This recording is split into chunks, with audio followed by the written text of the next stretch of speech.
This is Magnetic Dreams Animation Studio in Nashville, Tennessee, and we're here to see how a Marvel Knights animation is created from the original comic book art and story. The first task is separating the panels into the layers that are required to animate them.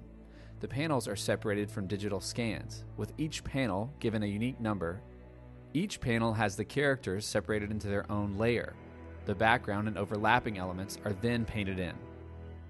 The panels are then brought in and edited with the voiceovers to tell the story. This animatic is the first form of animated storytelling. The comic medium ceases to exist as the passage of time leaves the reader's control and is determined by the directors. This is a quick way to determine which panels will be used, how the camera is going to move and cut between the shots, what the mood and approach will be for each shot, and where additional work is going to be performed in terms of 3D animation of character, special effects, and simulations. Once an animatic is created, the staff meets to review it, and the directors communicate their vision in completing the episode. Difficult sequences are then discussed and tasks are assigned so that everyone knows what needs to be done. Now that the shots are established, the panels are brought back into Photoshop. Since the camera angles and distances are now defined, the artists know where the backgrounds need to be extended. In the original comic art, the panels can be of various sizes, but for video, these panels have to be extended to fit a 16:9 HD frame. Characters and other elements are also extended, carefully using parts of the original art where possible to maintain the look of the original comic. Character animation falls into two broad categories, 2D and 3D. The 2D character animation is created using the original art by cutting it into numerous layers, painting in the missing parts, and then moving, rotating, and warping the layers to get motion. Yet behold what I have achieved. Be thus inspired to dream of what you with your spirit might one day... When there is motion needed to tell the story that cannot be created from the original art, 3D animation is utilized.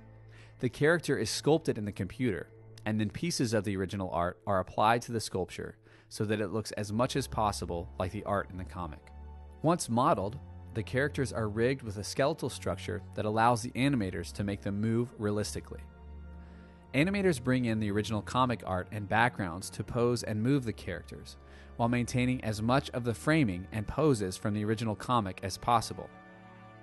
For many shots, actors are brought in to portray the moves as a reference for the animators.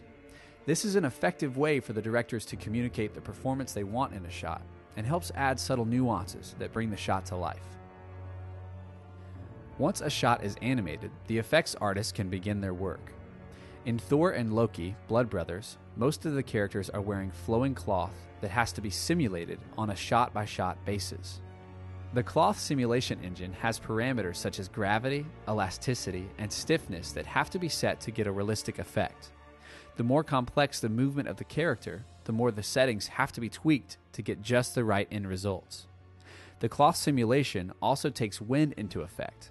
Why have a superhero with a cape if there isn't going to be wind?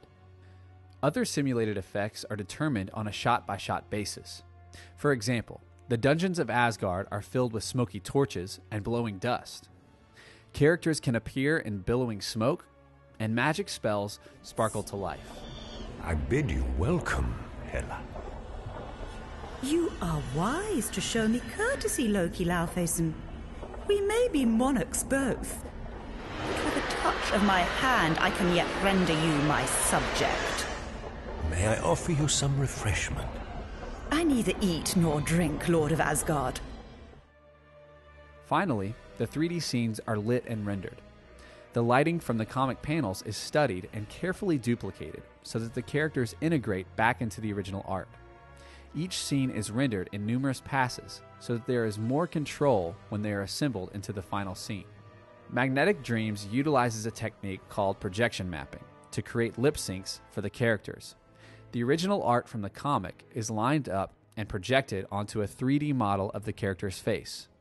The 3D model can then be animated to provide the lip sync and other facial movements. What do you speak? You have ever vowed Thor's destruction, Loki. Were those oaths mere wind? The result of unguarded anger, later regretted?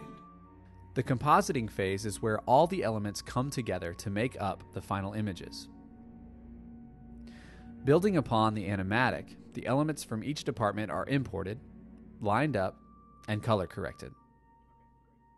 Atmospheric elements such as rays of sunlight, rain, smoke, and dust are added to bring new life to the shots. In a comic, the artist will often reveal the setting or location of a scene in a single panel, and then not redraw it in subsequent panels, focusing the attention on the action or drama of the characters. In animated form, suddenly cutting to solid color backgrounds can be distracting. One of the compositor's jobs is to make sure that the backgrounds are consistent and appealing throughout, utilizing pieces of art from the comic to build new backgrounds and environments. The final step in compositing is to color correct all the elements so they work together to create a consistent mood that fits the emotional content of the scene.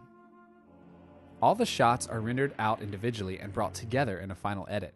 Here, everything is reviewed for quality and consistency, and subtle timing tweaks are made to ensure the story flows smoothly and naturally. The end result is a hybrid animation utilizing very detailed comic art to create a final piece that looks very different from more standard animations and brings the story to life right off the comic page. To be fated, to lose, to know destiny itself, the architect of my torment. Can it be true? Is to be Loki to be without hope? And if so, to whom can a god appeal for mercy?